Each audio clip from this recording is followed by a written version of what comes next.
On today's DLLS Dallas Stars podcast, we're back. That's right. We didn't destroy things enough for them to say take a hike. But in all seriousness, is Joe Pavelski, now retired, a Hockey Hall of Fame candidate? Of course. Will he get in? That's the question of the day. We also have goaltending talk with Sean, and Sam is going to at least try to talk about having a family. That's coming up right next.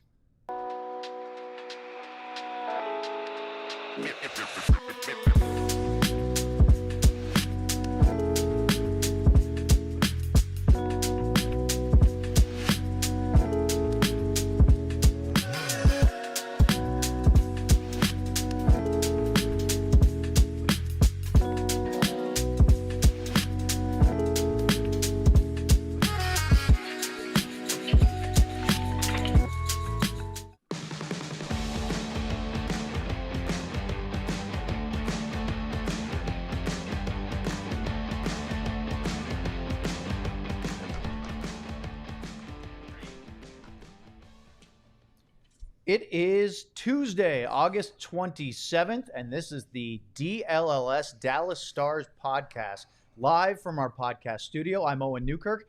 To my right is we're going to keep pumping him up, two-time Stanley Cup champion, Craig Ludwig. We also have the rest of our full show today. No surprise appearances from the start. It's Sam Nessler, our beat writer, and our illustrious columnist, Sean Shapiro, who's trying to get his framing on his camera better than yesterday. That's it. That's our show. I hope it was entertaining. No. Guys, before we get into the main topic, I just want to bring up something of a bit of a curveball. And this, I think, is really a perfect icing on top of the cake from yesterday.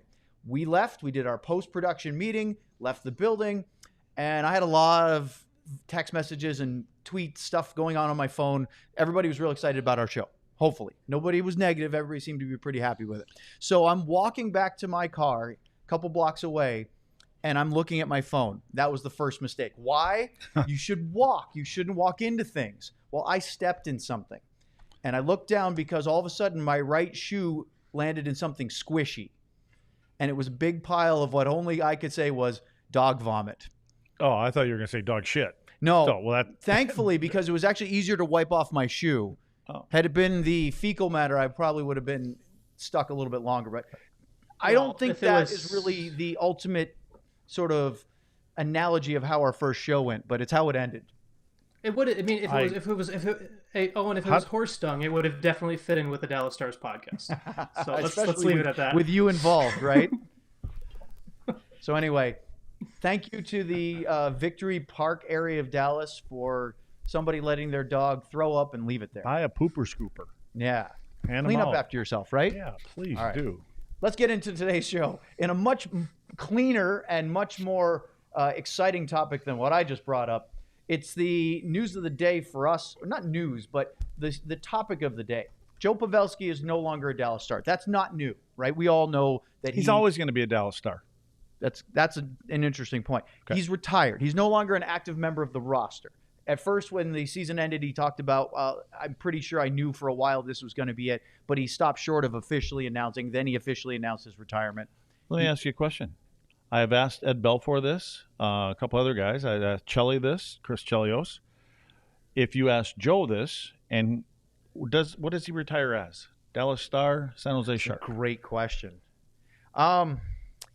If the Stars have won the Stanley Cup, I think that changes. There's a lot of ifs going on here. He spent a long time in his career as a San Jose Shark. If that were the case right now, I would probably guess San Jose. They're going to hang a jersey in San Jose, you believe?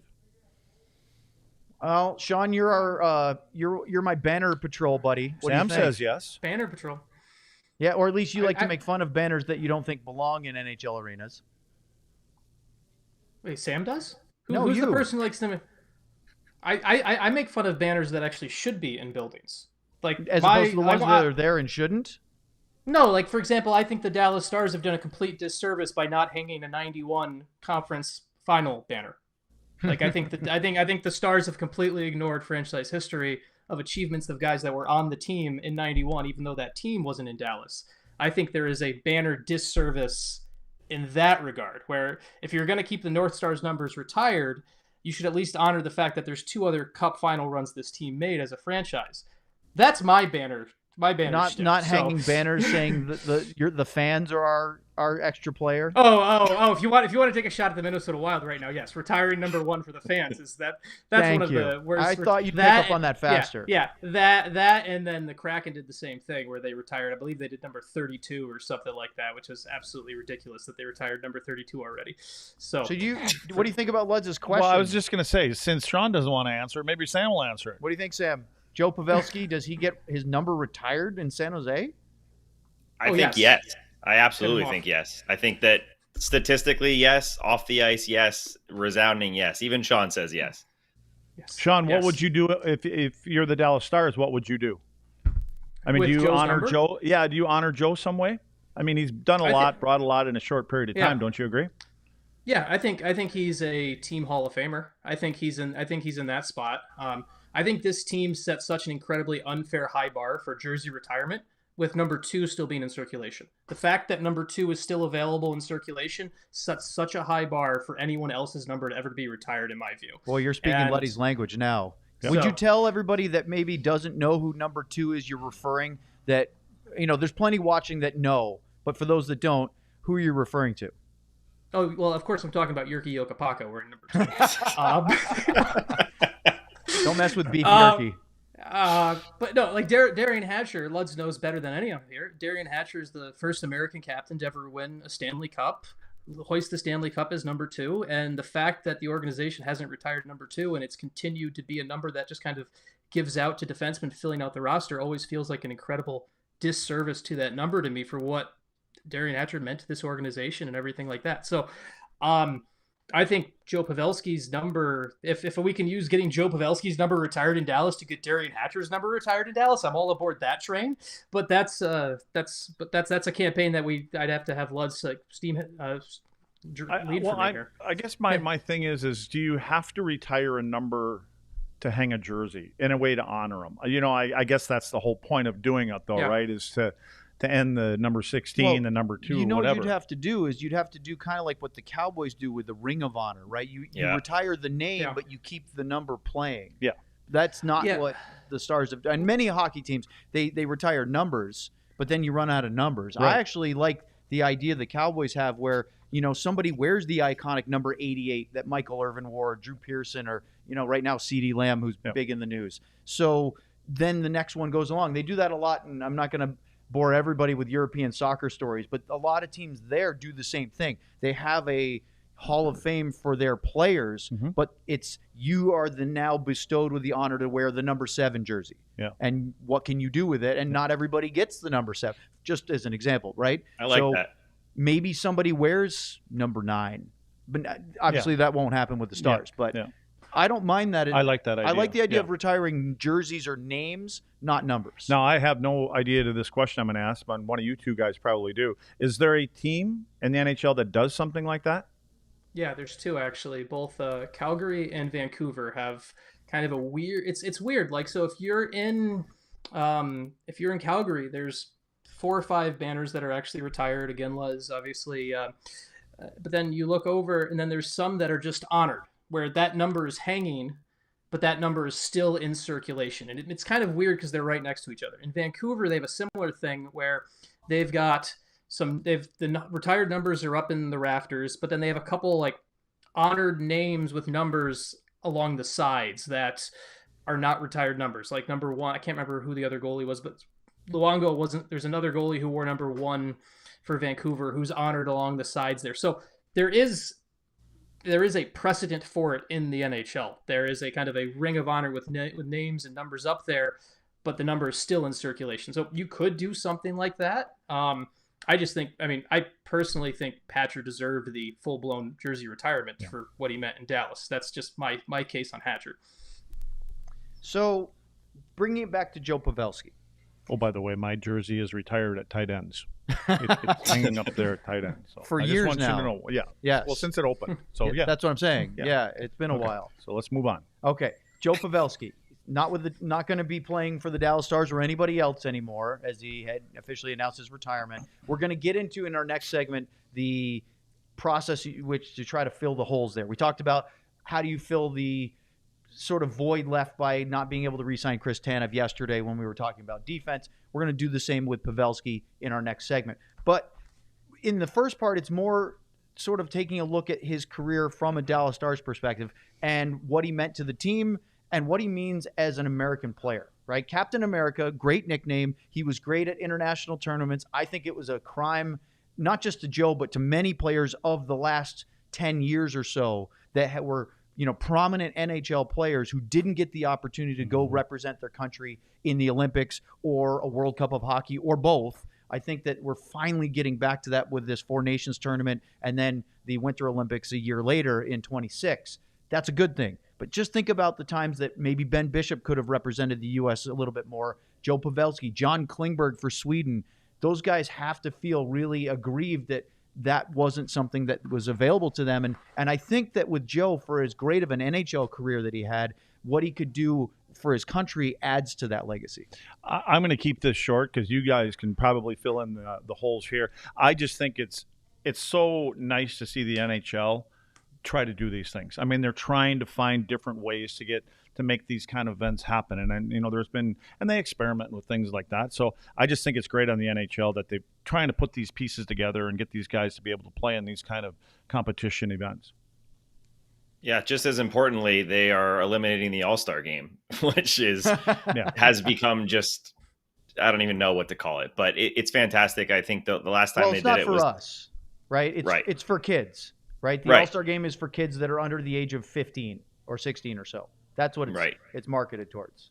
And this will be good for them. This will be good for everybody. You get to see the best on best. It's going to be fantastic. I think the last time we saw it was 2016 World Cup of Hockey, which was decent, but also a little bit rushed. And this is going to be a great event. And I think that everybody's excited about it.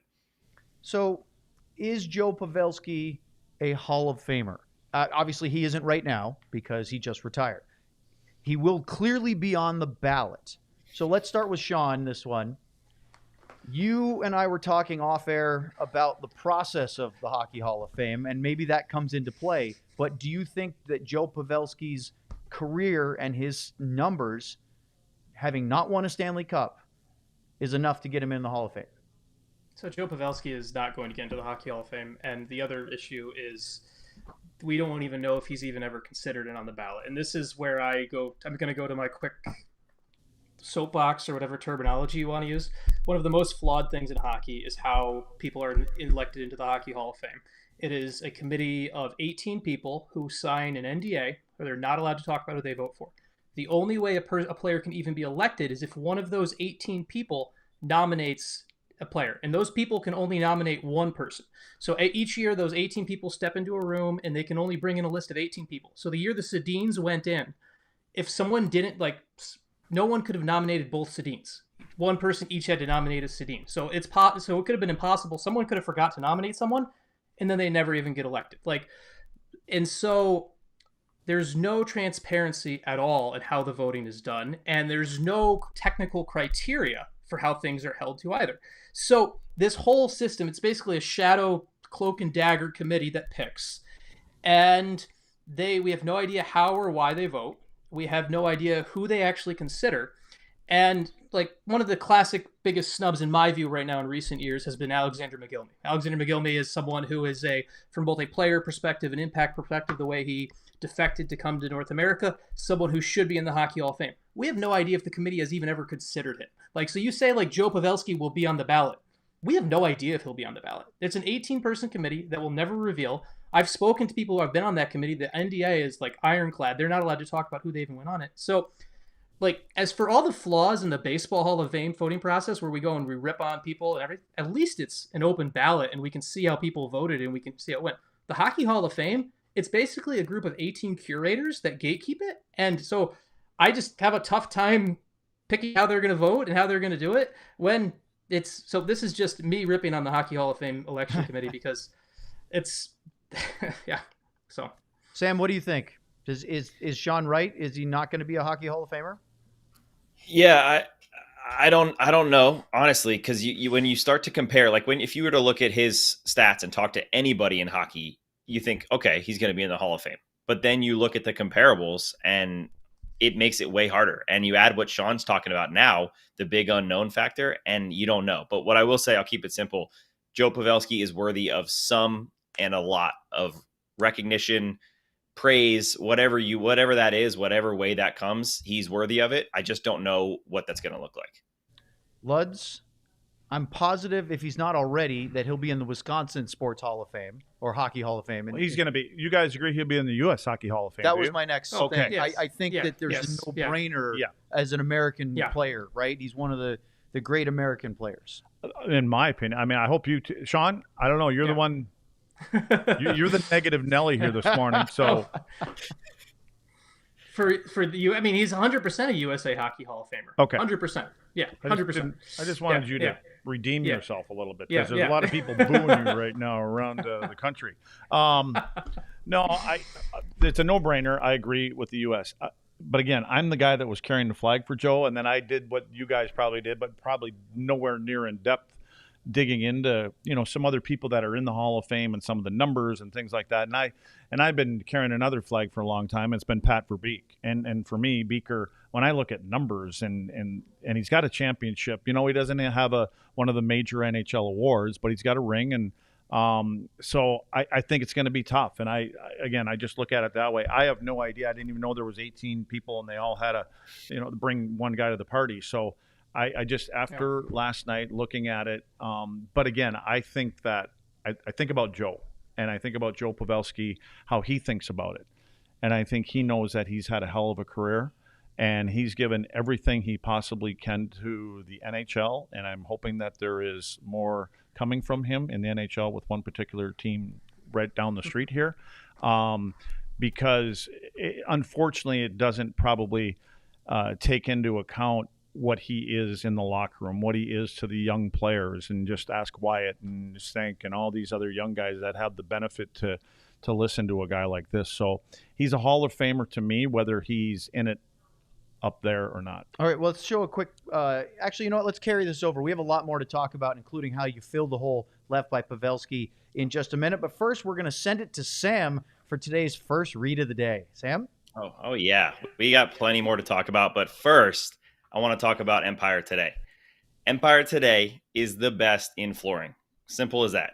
You get shop at home convenience, the right product for your needs, quick and professional installation, and a low price guarantee. You get it all. Empire is your one-stop flooring shop. Wow. One-stop flooring shop. And I even got that right. So that's fantastic. They're going to provide the best, most efficient service. It may not always be the most affordable, but guess what? Most affordable, not always the best. You get copycats out there. You get people cutting prices. That's not Empire. Empire is going to provide the best place to get new flooring. Simple as that. Why is it the best? I have two personal reasons. One, we use it.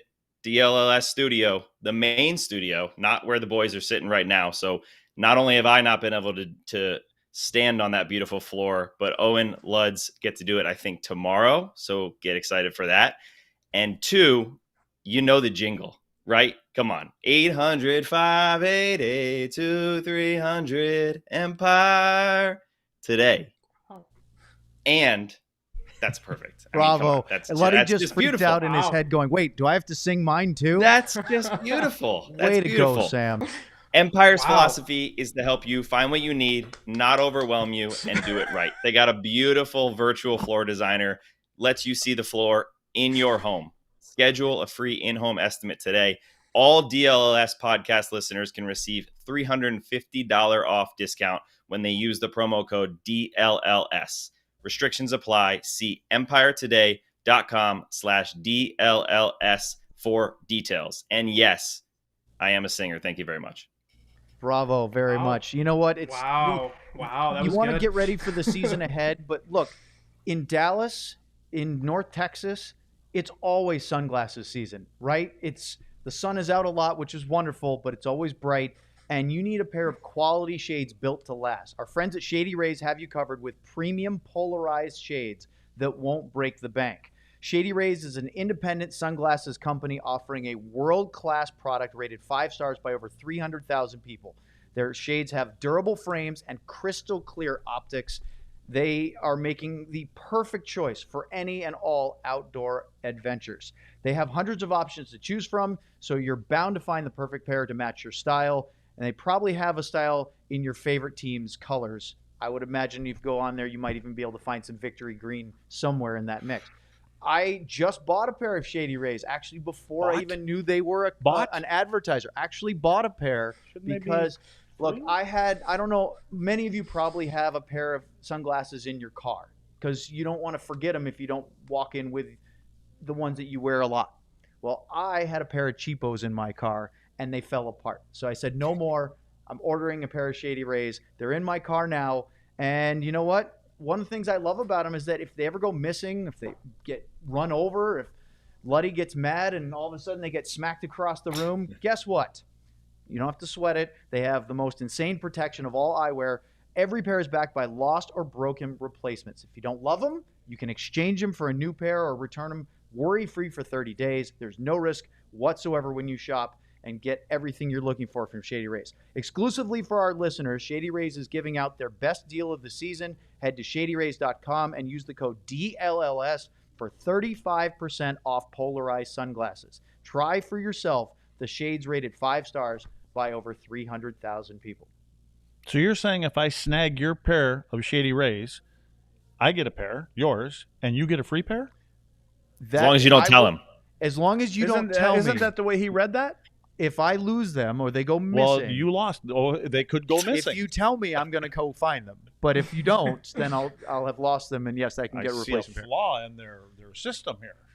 That's shadyrays.com. Well, I fit into the category of shady, don't I? Well, there's no doubt about that. All right. Anybody else want to argue with that? No. Nope, not at all. All right. So back to Joe Pavelski. Luds was talking about right before the break about the impact he made. Whether or not he's a Hockey Hall of Famer or not, it seems the panel feels that he isn't because he needed the Stanley Cup championship to push him over the top. What about the habitual nature of his being a professional that definitely had an impact on Wyatt Johnston, definitely on former star Ty Dellandrea, up-and-coming Logan Stankova, and a host of other players? Yeah.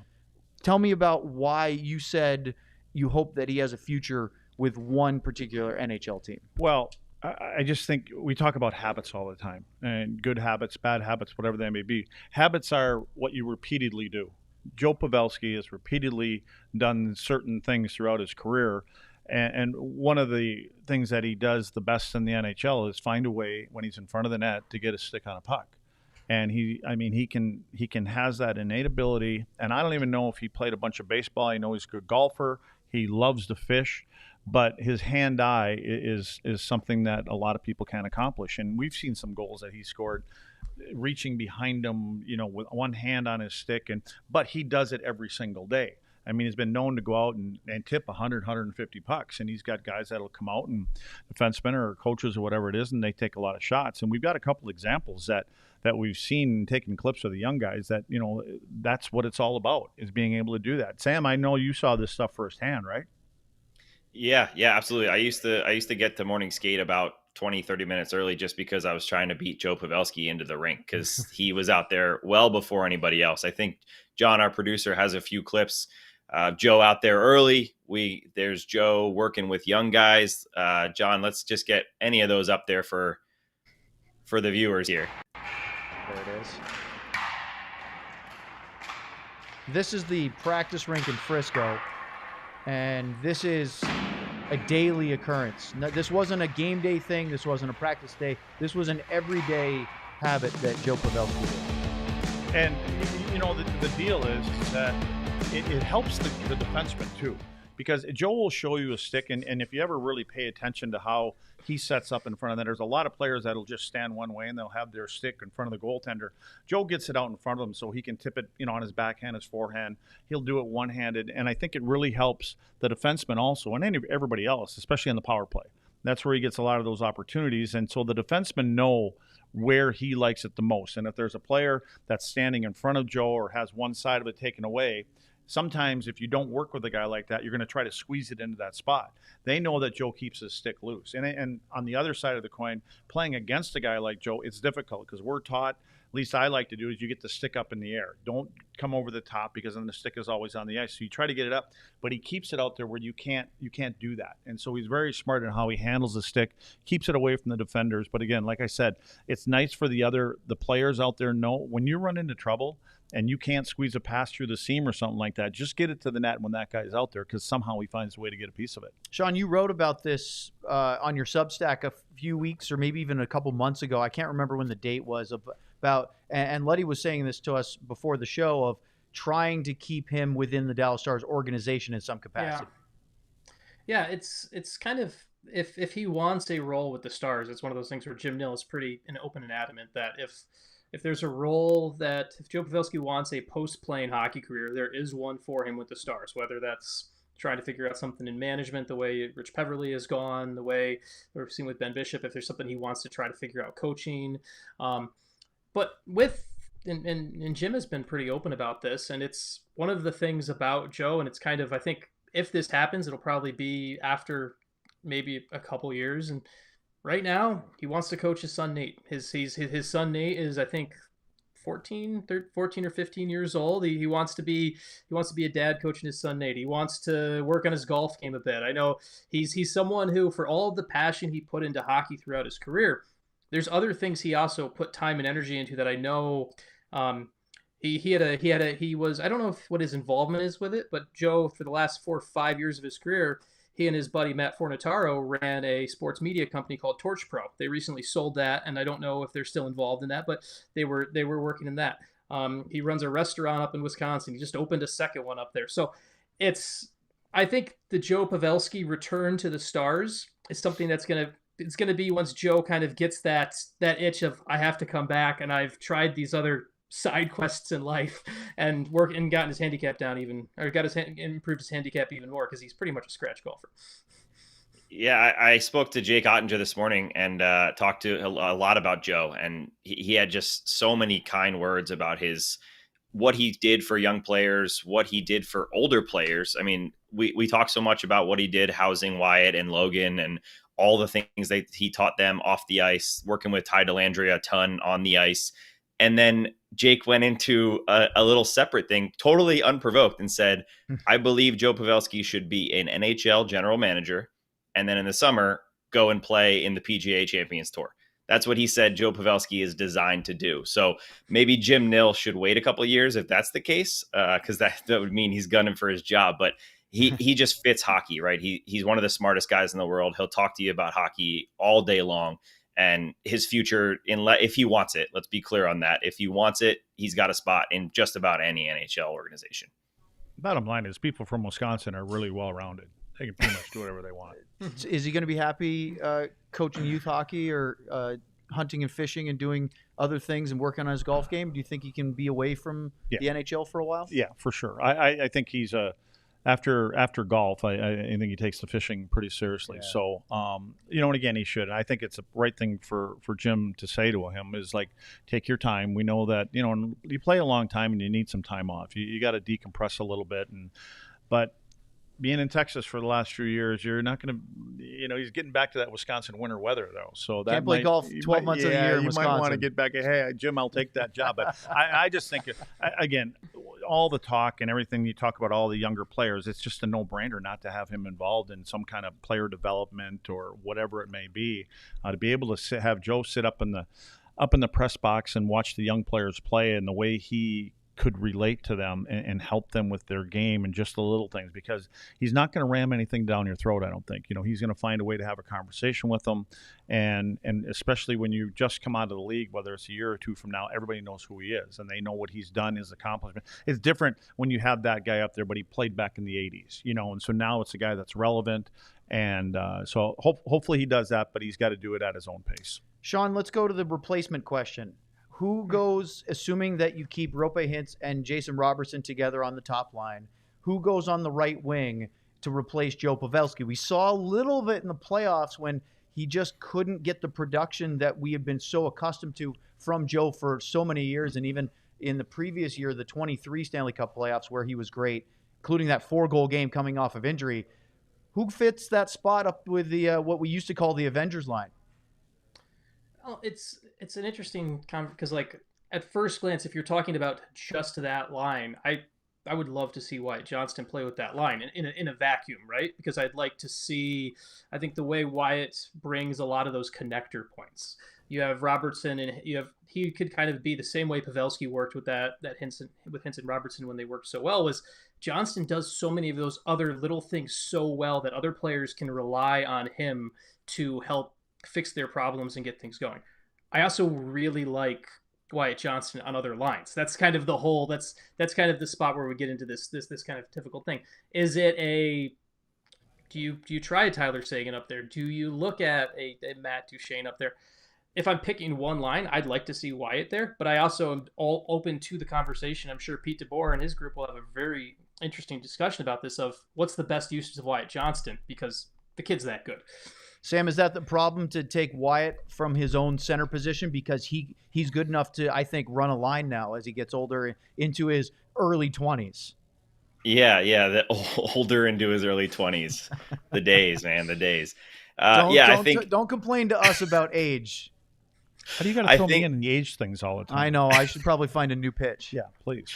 I think that the problem, like Sean said, is not who fits in there. It's what are you taking away from the other lines? Like that's what we talk about with Seguin. Seguin could come up and probably play well. He has played well there. But then what does the Marchment-Duchene line look like, which didn't look great when they weren't all three together? Johnston is a great fit pretty much anywhere. I think Logan Stankoven could even be considered for a role there, because of how Pete rolls 4 lines. You're not looking at a top line that's going to play the entire game. You're looking at a top line that's going to play somewhat even, a little bit more minutes. So someone like Logan could step into that role so that Wyatt could stay a little lower and run a line as a center. The good news is they have options. That's the key. We're not looking at a bunch of fourth line guys or bringing up some rookie to try to fit into a top line. We're looking at very good players, and we're just trying to make the other lines a little bit less affected, if that's possible. Luds, I don't like the idea of taking Seguin off of the Duchene and Marchment line, because we saw last year when he filled in for Roope Hintz when Hintz was injured, and he did really well centering that top line. Tyler did.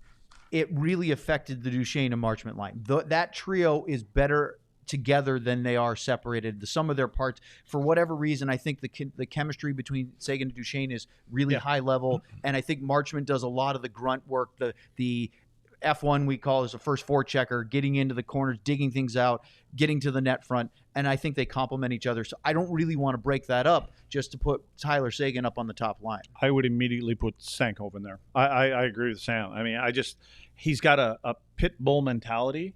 He's hard to play against because of his stature, and he's got that wide base, and he has no fear going to the front of the net. And I think he can cause more havoc at the front of the net, only because it's hard to contain him. Because of the way he goes to the front. He goes and he stops and he stays, and he makes good plays. And so, again, I think he complements, Robo and Hintz. And so I think that's where he should be. And I think otherwise he's going to end up as a centerman possibly. And I always worry about young guys playing center, that haven't been in the league for a long time.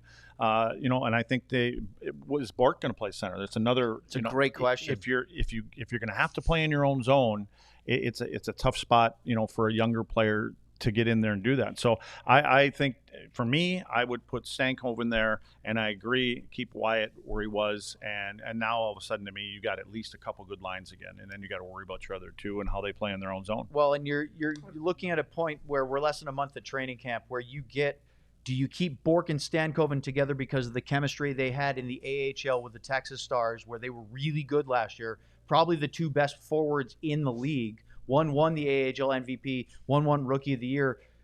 Stankoven might have won the AHL MVP if he hadn't gotten called up to Dallas when he did toward the back half of the season. So they have options, right?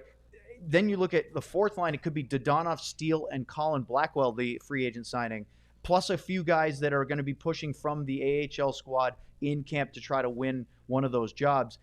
I don't think the depth, even though they lose Pavelski and they lose his presence in the room, his experience, his big game mentality, I don't think they're going to take a huge hit because I think Wyatt Johnston is going to be one that fills the most of that void. I just worry about the 4 lines. Yeah. Because, you know what I mean? Yep. Because you take one 40-year-old guy out of there, and it seems like it can affect 2 other lines at some place.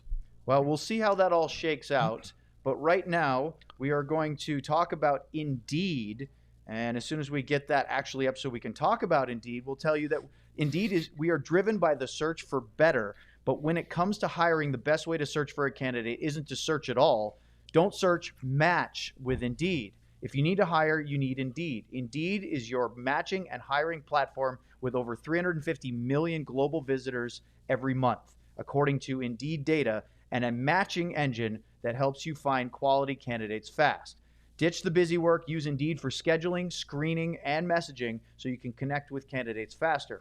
And Indeed doesn't just help you hire faster. 93% of employers agree Indeed delivers the highest quality matches compared to other job sites, according to a recent Indeed survey. Look, I have never been in a position to hire other than maybe a PR intern in one of my minor league stops. So I don't have a lot of experience trying to be management. I've always been on the broadcast side of things. But I would imagine that if you do, that Indeed would be the tool that would make your life a little bit easier. And listeners of this show will get a $75 sponsored job credit to get your jobs more visibility at Indeed.com/AllCity. Just go to Indeed.com/AllCity right now and support our show by saying you heard about Indeed on this podcast, the DLLS Dallas Stars podcast. Indeed.com/AllCity. Terms and conditions apply. You need to hire? You need Indeed. And speaking of All City and DLLS, and especially the Stars podcast on DLLS, you should become a diehard, and Luddy's going to tell you why. Indeed. I'm going to tell you all about it. Well, here are some of the perks of becoming and being a diehard. You get access to exclusive content not available to the general public, including access to the DLLS Discord channel. So if you were tuned in the other day and I was asking them what the hell is the Discord channel, and they're giving me a hard time for not knowing what Discord. I wasn't talking about the word. I was talking about the Discord channel. Discord. I don't even know how to whatever. You're doing but great. That was the problem. Okay, so let's clear that up right now. But perhaps the best feature you get is free DLLS t-shirt when you sign up. I don't see any shades in here, but which you get to pick out yourself from the DLLS merchandise store, and you get another free t-shirt every year at renewal. That's worth it right there. I want one of those shirts. We want some of those shirts. We should be wearing those shirts right now. Yep. Plus, you'll receive discounts on events and merch, access to members only discounts, and much more. Log on to ALL, that's all, DLLS.com/join-diehard. And then somehow there's another hyphen mark behind here because it's his read over here. There's not another hyphen behind that. I'll do it again one more time for everybody. It's all DLLS.com no, that's a slash, right? Join-diehards. Everybody got that now? Yeah, we were talking before the show. I think we made it a little difficult. This is his read, and he printed it like shit. And so I'm having to read it. He tossed it to me and said, good luck. You guys see that Colin Parks wrote in and he wants to see Luds try to use the Discord channel? LOL. How do you feel about? I don't even know where it is. I don't know what it is. It's Nobody like tells an me online anything. chat room. Oh, is that how they're getting in? Not that. This isn't Discord. Oh, It's active, though. It's active. It's pretty cool. There's a bunch of people in there already making fun of stuff. We got people saying we should have underwear with Owen's face on it, which is something that I'm just never, ever, ever want to see. I don't think but I did ask. I'm staying away. I from asked comment which right side now. Owen's face would be on, and they said right there on the flap. So, Well, you know what? One Something to I think think about. actually in a sincere way and trying to pivot it away from me on underwear as much as possible. If you can sign up to be a diehard and have access to the Discord, you can send us suggestions for segments and show ideas. So if you want to get involved with what we talk about, and you maybe are watching this later, you can't log on live and watch the YouTube channel while we do it. Watch it at bar time. You'll understand more. Right. And then you can still make suggestions. You can join the chat live, but we're not doing this when you watch it later if you're doing it on demand or if you're doing the audio streaming. So become a diehard, join the Discord, and then you could submit, hey, I really love to hear Luddy talk about fashion some more. Isn't that fun? Or, hey, that's the last fashion segment we want you to do. Hit us up. Just remember, it's all DLLS.com/join-diehards. Beautiful. All right. We have Sean here today. Sean's not going to be here every day, a couple times a week. And so we can't take an opportunity and miss it by not talking about what? Well, his passion project is goaltending. So, as many of you know, one of the big things that happened for the Stars in the offseason is that Scott Wedgwood went to free agency and ended up signing with the Nashville Predators. Good on Wedgie. It was tough to lose him because I thought he was the perfect complement to Jake Ottinger, not only on the ice, but off the ice, in the dressing room. He helped Jason Robertson score a pretty amazing little goal in the playoffs because of some stuff they worked on after practice. They don't have Wedgwood anymore, so they went out and they signed Casey DeSmith, who many people will remember him from his time with the Pittsburgh Penguins, but more recently with the Vancouver Canucks. So, Sean, the floor is yours. Is this a good move to let Scott Wedgwood go for more money and go get Casey DeSmith for a multi-year contract? Yeah, and I mean, I think we got to give Sam some credit here because I think he was one of the people who had the first. I think it was with Daily Faceoff when Sam wrote it. He was one of the people who talked to Scott Wedgwood early on in the free agency process about kind of what Scott Wedgwood was looking for. And I mean, Wedgwood was at a spot where his play and the deal that he got with Nashville, probably I think it's $1.5 million against the cap for each of the next 2 years. That's worthy of what he did the past couple of years. But the Stars had to look at this from a cap long-term deal. It was a spot where they set the internal cap basically at the backup goalie for the Dallas Stars makes $1 million. That's essentially what they made the job description at. When you talk about Indeed and job descriptions, this is why it's important to hold on to them.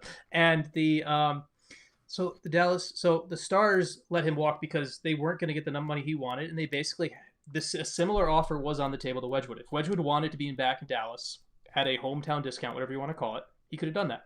Instead, he went to Nashville, made a little bit more money, went to another tax-free state. Good for him. The Stars, then you go into this veteran spot and you need someone because right now, one of the other issues the Stars had, I think we can all agree, is last year, one of the issues is in the past 2 years, whenever Jake Ottinger has been injured or struggled or whatever, they haven't had another goalie that Pete DeBoer trusts to play in a game. No matter what you think about someone else, having someone solid who they would have actually trusted after the backup was always there. So Jim Nill had a huge point to go and get someone that he could trust long-term because his prospect system at goal is frankly very lean. There's not someone coming right now who's going to be able to play in that role anytime soon. Is that why they went out and signed Magnus Hellberg as a 3? Yes, that's why the Hellberg deal happened, because they needed someone who, if injury happens or anything like that, could be trusted to play an NHL game at least.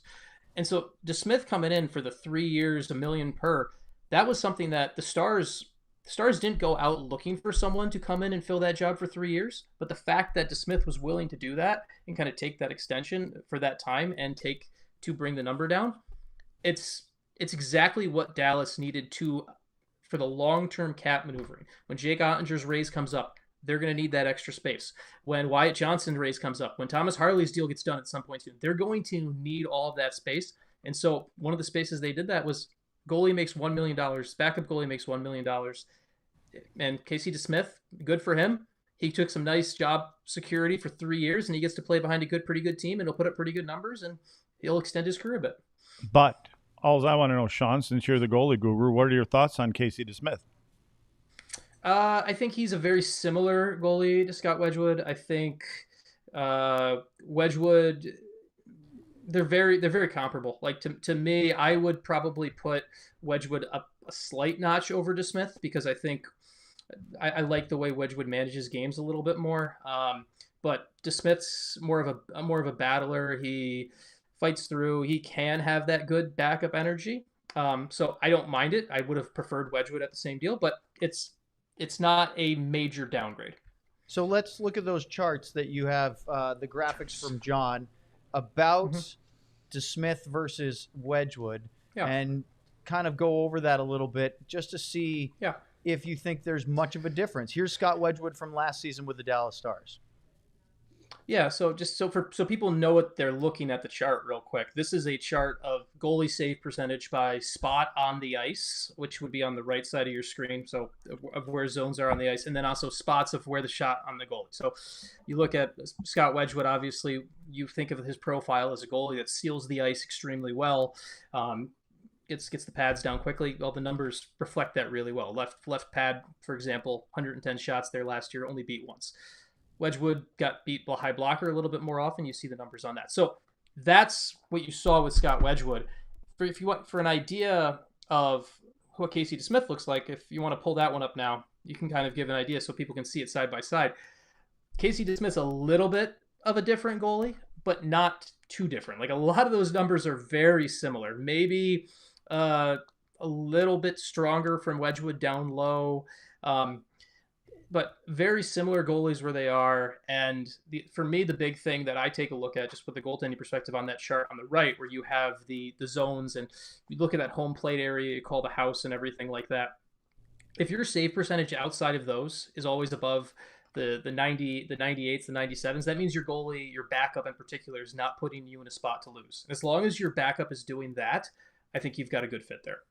Well, it's amazing, Luddy, when you look at those, and some people can get cross-eyed looking at too many numbers and analytics, but the thing that Sean just said that stands out is it's really a numerical expression of you've got to go to the hard areas to score goals. The goals are scored closest to the net. It's not the perimeter. Has that changed much in 25, 30 years? Well, it has a little bit because not everybody is so happy to go to the front of the net, and you really, as a defenseman, you're not allowed to do this. Some of the things I used to. So it actually makes it a little easier at times. And I think it's how you train your defenseman and kind of get them to box out more. But I'll tell you what, one of the most impressive stats of everything he did is where the shot that hits him in the chest, it doesn't. He stopped all 131 of them. Wow. The ones that hit him right in the middle of the chest. Yeah. Oh, yeah. That's a good sign, right? That's a problem if that's not 100. Yeah, that's an NHL goalie. That's always. Look at the one on the right. He stopped every shot he faced from outside of the blue line. Yeah. If that goes in from neutral zone, that's a problem.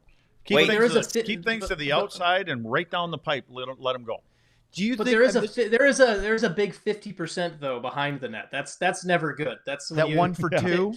Yeah, that's never good. You never want that goal going in. So that was like the old Anton Hudobin, where I think you talked to him, Sean, after that puck ricocheted off the end boards, hit him in the back, and went in. Oh yeah, and you talked about kind of like standing up against the post and not even trying to turn around or catch it, and he goes, "Oh, that's something I'll try."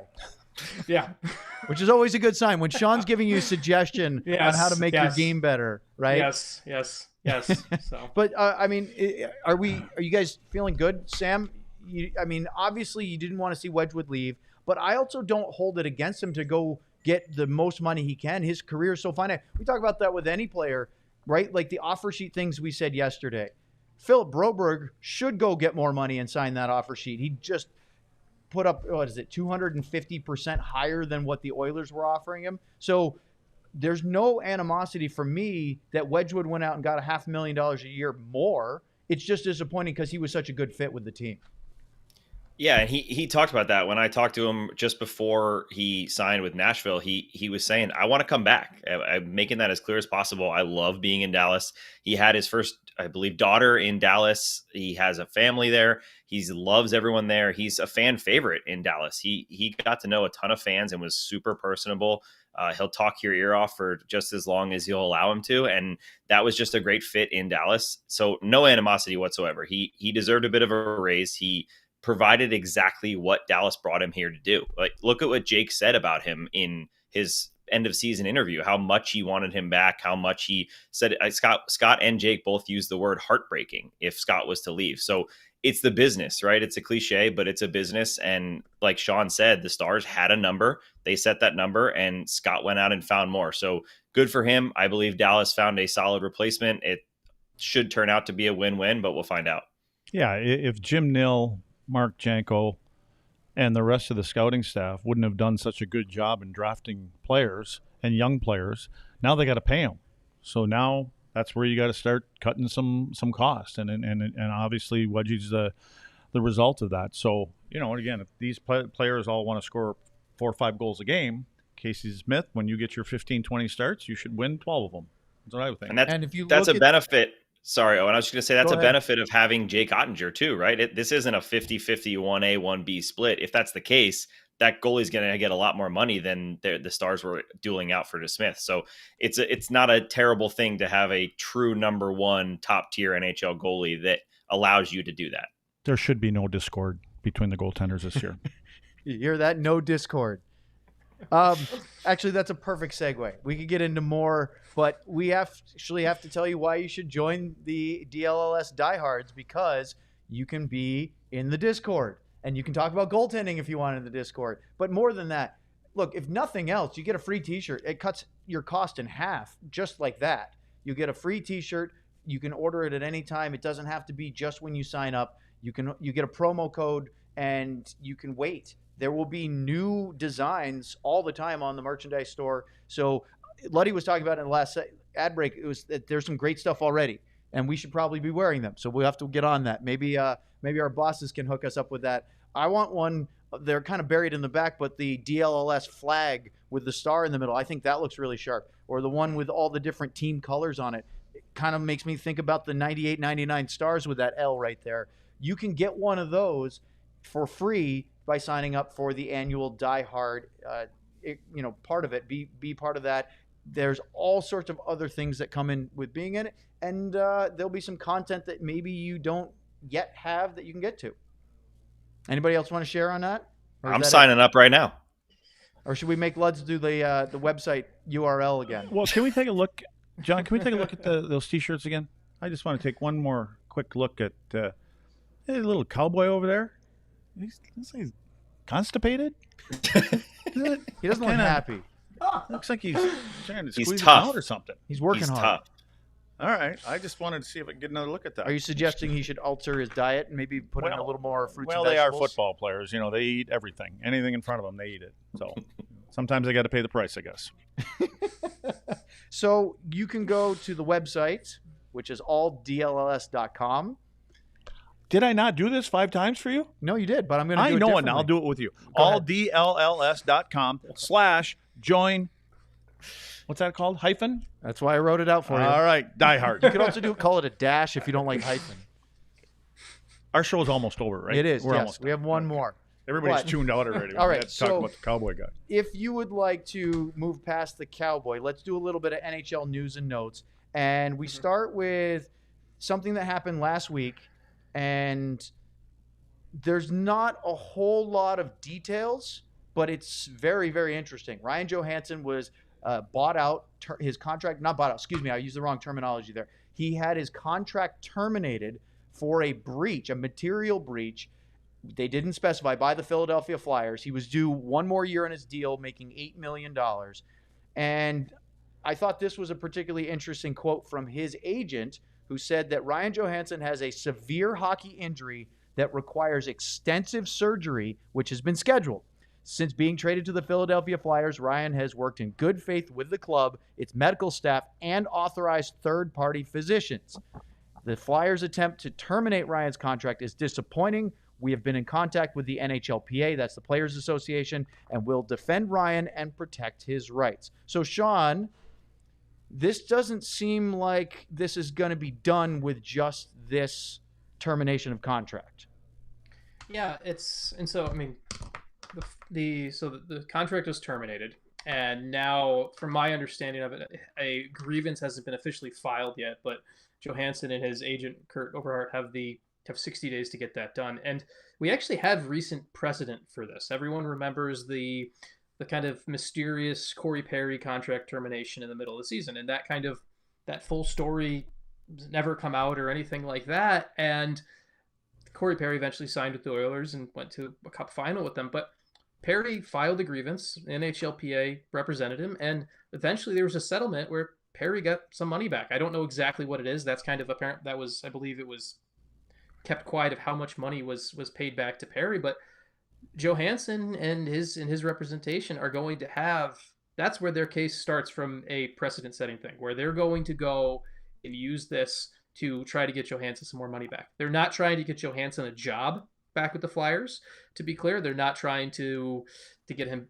get him on the Flyers. They're just going to try to get some money back for him, and he could probably sign with another team if he comes back from that injury. It's a really interesting thing just to see with Philly, though, too, because it's an organization where, while we hear stories and there's a bit of the public the view of how John Tortorella handles everything, but one of the things you've always heard about the Flyers, and you talk to people, and I'm curious, Luds, how if you've heard this from guys that you played with in the past, I've always heard the Flyers have treated players really well. Like, it's something where even no matter what you think about them and everything like that, the Flyers have always treated players very well. So it's interesting to see an organization that has a kind of public perception amongst agents and players of treating players well to handle something like this. And now maybe I'm wrong, and maybe that's changed, but Luds, I'm curious if you've ever talk to guys about the Flyers and things like that. Well, when I think of Ryan Johansson, I don't have a lot of polite things to say. I'll just kind of start there. Yeah. Just not my. I don't know him. Just watching him play, there's a couple words that come to mind. It wouldn't be on my team, but that's fine. I think he's probably had some skill and some talent and all that. And going to that particular organization, it doesn't fit what I know a Philadelphia Flyer to be. That's the first impression that I have. But they've got a couple other guys like that in the past. But I think that, I don't know. I was saying to Owen earlier, I mean, maybe Torts likes that. He likes a project, and I think he can try to get things out of him, and may have bit off a little bit more than they can chew. And whether he's got an injury or not, maybe it's Torts that has something to do with that injury, and maybe it was a little too hard for him. So, but I wish him the best, whatever happens to him. And again, they're all players, and in some way we're all teammates, but not on my team. Nashville gave him 8 years, $64 million back in 2017. Then they retained 50% of his contract when he was traded to the Colorado Avalanche, who subsequently found a way to move him out of Colorado and to Philly. I don't know what that was all about. And so Nashville, apparently, if this thing is done, they get cap relief because of the salary retention that they had, which was $4 million on their cap, could actually go away if this all is processed the way we expect it to. That's kind of a surprise that they weren't expecting. For all the money that he's made, his games played is somewhere around 900 and something like that. Now he's got 500 and some points. So he's like just above a half a point per game player. He's made a lot of money. $78.6 million career earnings. Yeah, good for him. Yeah. Good. All right. Next story also pertains money, as we had a report out of Boston that the Jeremy Swayman camp, who of course is an RFA right now, the goalie for the Bruins, is asking for a salary at $10 million or more. How much do you actually believe that? We'll start with Sam, because my take is that's the ask, because you can't ask for what you want, because the negotiation will be coming in at less than that. Because I don't actually believe that Jeremy Swayman and his agent think that he deserves the same money as the only two goalies in the NHL that currently have $10 million or more on their cap hit, which is Carey Price, who's effectively retired, and Sergei Bobrovsky, who won a Stanley Cup just now. Yeah, no, you're absolutely right. It's a negotiation tool, at least to me. I don't think that is a number that will be hit, especially by someone like Swayman. But he also does have all the bargaining chips, right? He proved himself. He absolutely stole that job. Remember Linus Ullmark? Didn't he win the Vezina Trophy last year or 2 years ago? He did indeed. So we got a Vezina Trophy, and Jeremy Swayman just completely steals that net, takes it over. Even when Jim Montgomery was trying to keep that rotation going in the playoffs, Swayman wouldn't allow it. He played 10 times better than Ullmark. Now Ullmark's not off the team, so Swayman has some bargaining chips in his pocket. I just don't know whether he has 10 million of them, but it's an interesting point, because it's not often that you hear someone come out and just ask for that large amount of money right away, and it's also not that often that you hear it publicly. So I'd be really interested to follow along with that negotiation. But that's also something that will affect a lot of other goalies, right? We talk about Jake Ottinger. They got the bridge deal done with him, so he's due a full long-term deal soon, and it's going to affect a lot of people, whatever that number lands at. Sean, most NHL starters are in the $5 to $6 million a year AAV range. There are only 5 goalies in the league above that. Ilya Sorokin makes 8.25, Connor Hellebuyck, Vasilevsky, Bobrovsky, and Carey Price. where is the? I mean, is Swayman in that 5 to 6 range? Is that more realistic? In my view, yes. Swayman's a $5 to $6 million goalie. That's the. I mean, you look at the Panthers won a cup with Bobrovsky making what he did, but they kind of lucked into that in the past 2 years. With it took them getting a cheap backup to make it all work and everything. But Swayman is asking for the moon right now, and Sam mentions that he stole the job from Linus Ullmark. My counter, as I would put it, as the Bruins is, it's an easier job in the NHL to be a goalie behind the Boston Bruins defense than a lot of other teams. And so you have like Korpisalo comes in, right? And he comes in after the trade, and I'm not a big believer in Jonas Korpisalo as a number one in the NHL, but Korpisalo is going to have a lot better numbers this year. And so I know Sam said Swayman has all the leverage. I don't really believe that, because someone is going to play goalie behind this team and put up really good numbers. It's a very good defensive team, and are the Bruins really going to want to invest $13 million into the salary cap? I mean, into the goalie position at the cap. Like, I feel like it is a overarching ask to get something closer to 7 or 8 is really what it is really the end goal here for Swayman, is how I would read into it. But he's lucky. I don't think he's making this demand, or I don't think this is getting public if Ullmark hadn't been traded yet. I'll put it that way. 7-3. That's I think that's what he gets. I think he gets 7-3. So it doesn't hurt to ask. Yeah. I mean, you can ask. Yeah. I mean, you can ask for 12. But that would make him the 6th highest paid goalie in the NHL. That's where, isn't that kind of where you're going to place him in there? It's not that neighborhood somewhere. I think it pushes the market a little bit, and I think that he deserves that. Yeah, and he's been a good goaltender. And do they trust the backup more than to get into a pissing contest with him? And I think they want to get him in there. I think this organization knows that they don't want a number one guy holding out for a period of time. Let's get off to a good start, and head coach Monty wants to get going, and he wants to keep that record that he's got there, and get 60, 65 wins a year, and give me my guy. So one more story for you. But Owen, on that though, if you're just from the Bruins perspective, you just think about what this does to and like this, why 7-3 would make sense. The number Luds brought up, the Bruins have $8.5 million in cap space right now. The number that the Bruins are talking about, with this 10 million number that Swayman is about there, he comes in and makes 10 million.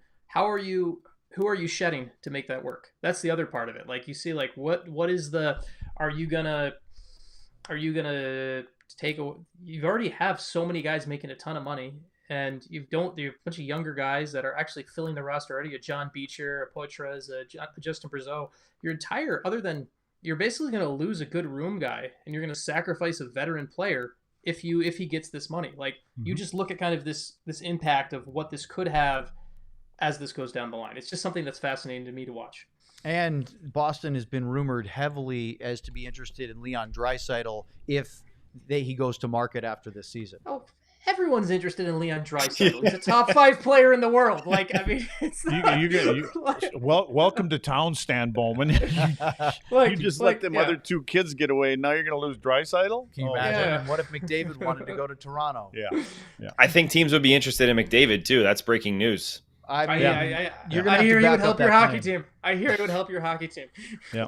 But yeah, no, Sean, I'm just looking at that, and they've got, Boston's cap. They've got Pasternak at 11.25. He's their big contract. And then they just gave Elias Lindholm a whole bunch of money, 7.75 for 4 years, 4 more years, that is. And then Charlie Coyle at 5 and Pavel Zacha at 4.7. They can't just make $7 million in space. I mean, Swayman made 3 point something last year. I think it was about 3.5, give or take. So they don't have to make up all 7, but you can't just give away a couple of $1 million players to make that space work. You still have to play with 20 guys. You have to dress 20 guys. So you have to be able to afford it. All right. We're going to hold off on the other one because we'll wait until Sean is back on Thursday to talk about one of his most entertaining goalie prospects in the league that changed teams. Do you have any final thoughts other than you can't believe that this show made it this far? I just want to say alldlls.com/join-diehard. Go there, sign up. that is the I- way I- to wrap up our show, right? Can I give us an idea for Luds in the future that I'd love to hear more of his thoughts on at some point? Please. So he talked about moving Logan Stankoven to the top line. He talked about Pat Verbeek being in the Hall of Fame. Jim Nill has used the word before where he's compared Stankoven to being very similar to Verbeek and how they use their leverage.